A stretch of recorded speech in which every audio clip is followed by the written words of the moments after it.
What if some of the most important teachings attributed to Jesus were never meant for crowds? Not preached from hillsides, not written for churches, not preserved for public reading, but whispered quietly to only a few listeners. For centuries, history told a familiar story: miracles, parables, sermons, sacrifice, a narrative repeated so often that it feels complete. And yet, beneath that familiar story lies another voice, quieter, more intimate, less concerned with belief, and more concerned with understanding. A voice, not speaking to nations, but to individuals, perhaps even to you.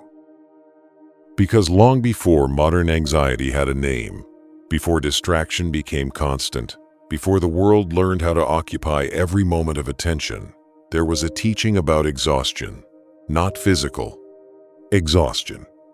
Something deeper, not the kind of exhaustion sleep can fix, a deeper exhaustion, one that follows you even on quiet days.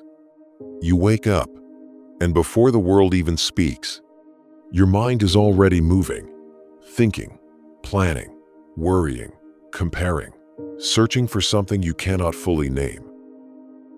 And maybe you have wondered, even if only briefly, why peace feels temporary while restlessness feels permanent. Why silence feels uncomfortable. Why stillness feels unfamiliar. Long ago, Jesus spoke about this condition, not as weakness, not as failure, but as a kind of sleep. He described humanity as people moving through life, awake in body, yet unaware in spirit, working endlessly, chasing endlessly, searching endlessly, while forgetting something essential, something already present. He said people do not suffer because life is cruel, but because they have forgotten where true rest exists. And what he called rest was not escape from the world, not withdrawal, not even death. It was awakening, a state where the mind no longer fights reality, and the soul no longer searches outside itself for completion. Imagine living without the constant pressure to become someone else. Imagine experiencing moments without comparing them to what they should be. Imagine a silence inside you that does not feel empty, but full. Jesus called this eternal rest, and according to his teaching, it is not reserved for the future. It is available now, but almost no one recognizes it, because the world trains attention outward, toward noise, toward urgency, toward endless desire, and the more attention moves outward, the further peace appears to move away. So tonight, this is not simply a story you are watching. It is a conversation, one that may already be happening inside you. Because the question Jesus raised thousands of years ago remains unchanged. What if the thing you have been searching for your entire life is the part of you that has been quietly observing all along? And if that is true, then rest is not something you must achieve. It is something you must remember. Jesus often spoke to those around him using images rather than commands. He described human life as movement without understanding, people rushing toward goals they never fully chose, desiring things that lose meaning once obtained, fearing losses that have not yet happened. He observed something simple, yet unsettling. Most people never truly arrive anywhere. Even after success, even after recognition, even after acquiring what they once believed would finally satisfy them. Because the problem was never external, it was internal. Disconnection. He taught that the human mind becomes divided. One part lives in the present moment, another lives in memory, another lives in imagined futures, pulled in different directions.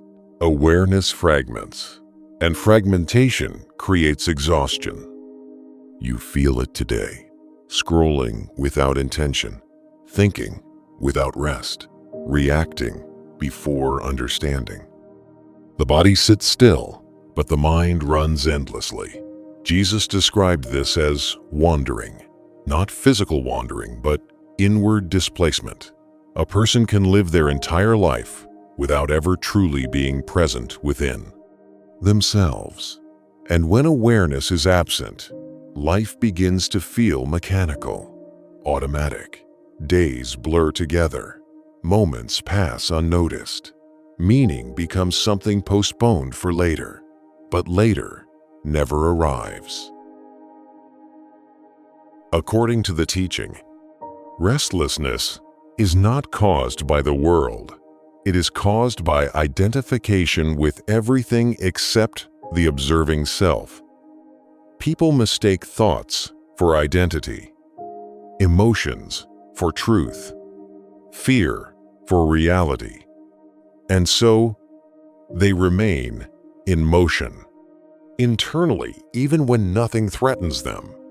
The tragedy, he suggested, is not suffering itself. It is unconscious suffering, pain experienced without understanding its source. Because once something is seen clearly, its power begins to dissolve. And this is where the teaching becomes radical. Jesus did not offer rest as reward. He described it as recognition, a remembering of what has always been present beneath noise. During these teachings, those listening often ask the same question: how does one find this rest? And the answer was unexpected. Not through belief alone, not through ritual, not through force, but through awareness. Jesus spoke of awareness as a light already placed within every person, a quiet intelligence, capable of observing thoughts without becoming trapped inside them. He explained that transformation does not begin by changing the world, but by noticing the one who experiences the world. Right now, as you listen, thoughts are appearing in your mind.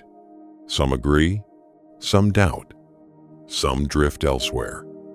Yet something notices all of them. That noticing presence, calm, silent, aware, is what he pointed toward. Not something to create, something to recognize. He taught that when a person begins observing rather than reacting automatically, space appears. And inside that space, peace begins. Not dramatic peace, not emotional excitement, but a steady stillness, like water settling after disturbance. The mind does not disappear. Fear does not instantly vanish, but identification loosens. Thoughts become events, not commands. And slowly, the inner struggle quiets. This was the beginning of eternal rest, not an ending, a return, a remembering of a state humanity once knew naturally before distraction became constant. And perhaps the reason these teachings still feel relevant today is because the modern world amplifies exactly what he warned about: endless stimulation, endless comparison, endless noise. Yet, beneath all of it, the same invitation remains: to stop running internally, to observe, to awaken, and to discover that rest was never absent, only unnoticed. At some point, those listening to Jesus began asking a different kind of question, not about the world, but about themselves. Who are we, really? Because beneath every fear, every ambition, every conflict, there exists a quieter uncertainty, the question of identity. You have likely felt it before, moments when roles fall away. When you are no longer a student, a worker, a friend, or a name spoken by others. Moments late at night when thought slows and something inside asks, who is the one experiencing all this? Jesus suggested that much of human suffering begins with mistaken identity. People build themselves from changing things, opinions, achievements, possessions, approval. But everything built on change produces anxiety, because what can change can also disappear. And when identity depends on unstable foundations, fear becomes constant. He described people as actors who forgot they were acting, so deeply immersed in roles that they began believing the role was the self. The successful person fears failure. The admired person fears rejection. The strong person fears weakness. Every identity carries a shadow, and protecting identity consumes enormous energy. This, he taught, is why people feel exhausted even when nothing is physically wrong. They are defending an image rather than living as awareness itself. Imagine watching clouds move across the sky. Each cloud changes shape continuously, yet the sky remains untouched. Jesus used similar imagery. Thoughts are clouds, emotions are clouds, roles are clouds. But awareness, the observer, is the sky. Eternal rest begins when a person stops confusing passing clouds with the sky itself, not by rejecting life, but by seeing clearly what changes and what does not. And when this understanding begins, something subtle happens. The need to constantly prove oneself starts to fade, because awareness needs no validation. It simply is. Fear was another subject raised repeatedly. Not fear of danger, but psychological fear, the kind that appears without visible threat. Fear of the future, fear of judgment, fear of not being enough. Jesus explained that fear survives through imagination. The mind projects possibilities, then reacts as if they are real. A conversation that has not happened yet creates anxiety. An outcome that does not exist produces stress, and slowly, imagined reality becomes stronger than present reality. You know this feeling, your body sitting safely, while your thoughts race through worst-case scenarios. According to the teaching, fear binds attention. It traps awareness in endless anticipation. And when attention is captured by fear, rest becomes impossible. Because rest requires presence. Fear lives in projection. He did not say fear must be destroyed. Instead, he suggested something simpler. Observe it. See fear as movement within the mind rather than a command to obey. When observed without resistance, fear loses solidity, like a shadow disappearing when light increases. This was revolutionary. Freedom was not achieved by controlling thoughts, but by recognizing that thoughts are not the observer. The moment you notice fear arising, there are already two presences, the fear and the awareness noticing it. And awareness is always calmer than what it observes. This recognition becomes a doorway, because once awareness separates from automatic reaction, inner space appears, and within that space, rest begins to grow. Among those listening, one disciple often perceived the teaching differently, while others asked about outcomes and certainty.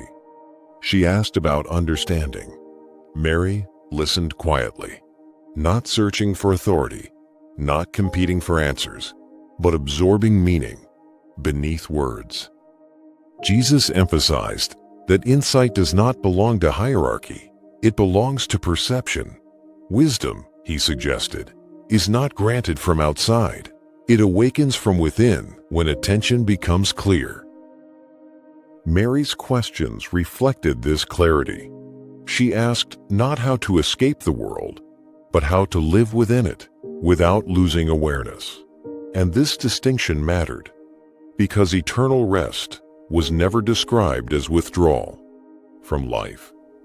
It was participation without attachment, to act fully while remaining inwardly free, to experience emotion without becoming imprisoned by it, to live among noise while carrying silence within.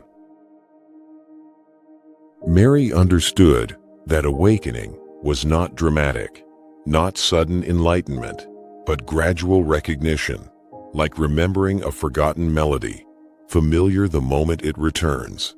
Jesus affirmed this understanding, not through praise, but through continued teaching, because awareness grows through recognition, not reward. And perhaps this is why the teaching feels intimate even now. It does not speak to crowds. It speaks quietly to individuals willing to listen inwardly, perhaps to you. The phrase eternal rest can easily be misunderstood. Many imagine stillness as inactivity, or peace as absence of life. But Jesus described something entirely different. Eternal rest was not stopping movement. It was ending inner conflict. Imagine walking without mentally rushing ahead, listening without preparing responses, existing without constant comparison. Rest is not inactivity. It is harmony between awareness and experience. He taught that suffering intensifies when the mind resists what already exists. Arguing internally with reality creates friction, and friction creates exhaustion. But acceptance, true acceptance, releases enormous energy, not passive resignation, clear seeing. When resistance fades, perception changes. Ordinary moments become sufficient. Breathing becomes noticeable. Presence becomes meaningful. Nothing external changes, yet everything feels different. Because rest emerges from alignment, not achievement. This is why he called it eternal. Not because time stops, but because awareness exists outside psychological time. Past and future lose dominance. Only presence remains. And within presence, peace is naturally found. If these teachings were spoken today, they might sound less like spirituality and more like diagnosis, because the modern world has perfected distraction. Every moment competes for your attention. Notifications interrupt silence. Screens replace stillness. Information arrives faster than understanding can follow. And slowly, without noticing, attention becomes fragmented. Jesus warned about a condition where people become absorbed entirely in appearances, where the outer world grows louder while the inner world grows faint. He described people searching endlessly for fulfillment through accumulation, more experiences, more validation, more certainty. Yet fulfillment remained distant, not because life lacked meaning, but because awareness was scattered. Look closely at modern life. Moments of boredom feel unbearable. Silence invites discomfort. Waiting becomes anxiety. So noise fills every gap. Music during walking. Videos during eating. Scrolling before sleep. The mind rarely rests. And without rest, perception dulls. People begin living reactively rather than consciously. Days become sequences of responses instead of experiences. Jesus suggested this condition creates a subtle form of sleep. Eyes open, bodies active, but awareness absent. And perhaps this explains a feeling many people quietly carry today. The sense of being busy without feeling alive, connected to everything, yet disconnected from themselves. The teaching does not condemn the world. It simply reveals a danger. When attention is constantly pulled outward, the inner source of rest becomes forgotten. But forgotten does not mean lost, only unnoticed. Those listening eventually asked the most practical question: what should we do? And the answer was surprisingly simple. Begin by observing. Not changing life immediately, not rejecting responsibilities, but noticing. Notice thoughts as they arise. Notice how quickly the mind judges, compares, predicts. Notice emotions without immediately acting upon them. Awareness itself becomes the practice.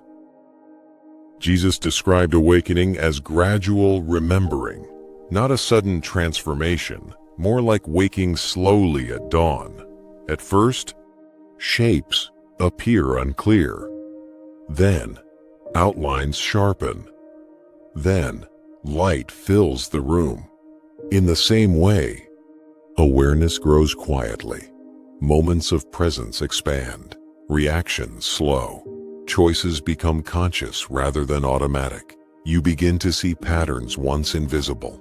Habits driven by fear. Desires shaped by fear. Comparison. Beliefs inherited without examination. And seeing clearly begins dissolving unconscious behavior. Not through force, but through understanding.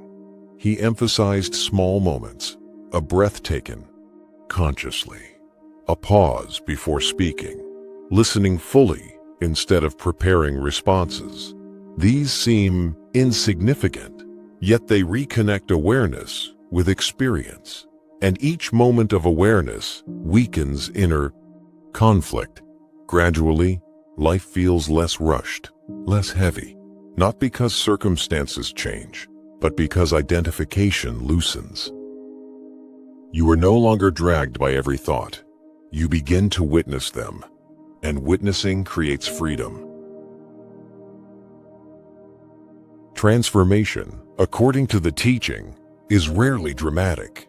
There is no sudden explosion of enlightenment, no permanent emotional high. Instead, change appears quietly. You notice less urgency, less need to prove yourself.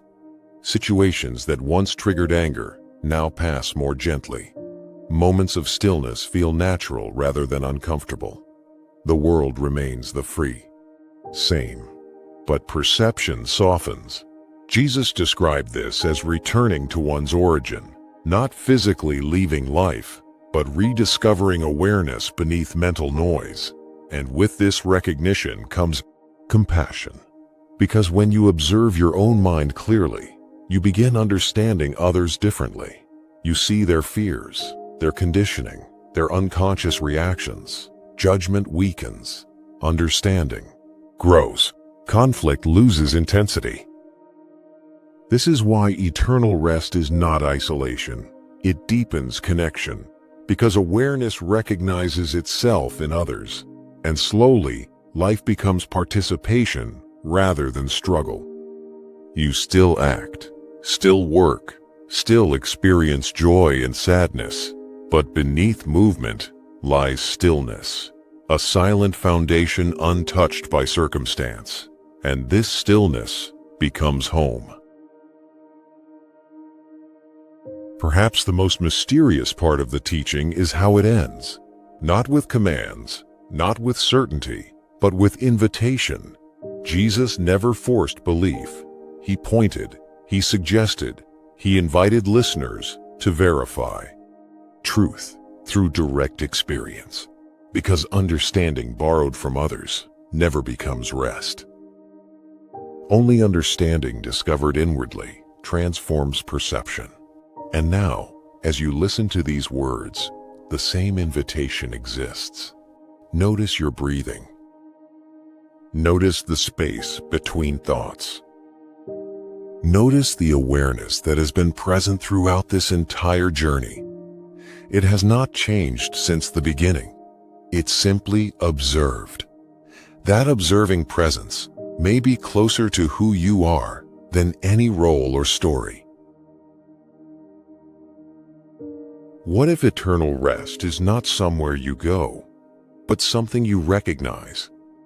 What if peace has never been absent, only covered by constant movement of thought? And what if the dialogue described long ago was never meant to end, because it continues each moment awareness turns inward? Perhaps the real question is not whether these teachings are true, but whether you are willing to become still long enough to discover what remains when everything else becomes quiet. And maybe the conversation has already begun. If this reflection stirred something within you, feel free to leave a comment and share what you noticed while listening. These conversations grow through shared insight. And if these teachings resonate with you, you're welcome to subscribe and continue the journey with us.